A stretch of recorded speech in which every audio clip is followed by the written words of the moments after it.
ഇന്ന് ഒരു IPS ഉദ്യോഗസ്ഥ, റിട്ടയർ ചെയ്തൊരു ഉദ്യോഗസ്ഥ കാണിച്ച ചീപ്പായിട്ടുള്ള കളി.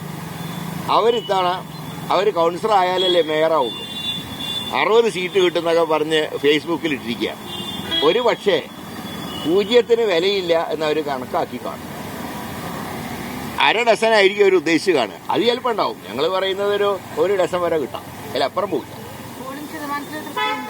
പോളിംഗ് ശതമാനം അല്പം കുറവാണെങ്കിലും നമ്മുടെ തിരുവനന്തപുരം നഗരത്തിൻ്റെ ഒരു സ്വഭാവം അത്രയധികം മറ്റ് ജില്ലകളുടെ അത്ര എത്താറില്ല.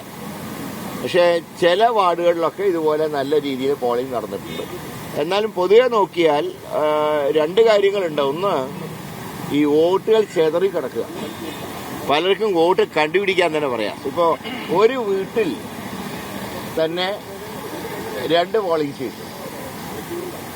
കിണവൂർ വാർഡിന്റെ കുറെ വോട്ടുള്ളത് മുട്ടണ ഭാഗത്ത്. ഇങ്ങനെ ആകെ ചെറിയ ഒരു കൺഫ്യൂഷൻ ധാരാളം ഉണ്ടായിരുന്നു.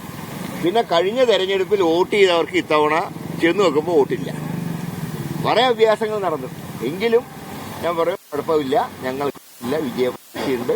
ഞാൻ കാലത്ത് പറഞ്ഞ സീറ്റിന്റെ നമ്പറിൽ ഒരു മാറ്റവും ഇല്ല. മിനിമം 55 സീറ്റ് വാങ്ങി UDF ഇത്തവണ നഗരം ഭരിക്കും. കള്ള വോട്ട് കൊണ്ട് പിടിക്കാൻ കഴിയില്ല എന്ന് ഇത്തവണ CPM മനസ്സിലായി. പിന്നെ BJPയെ സംബന്ധിച്ച് അവർ പിക്ചറിലേ ഇല്ല.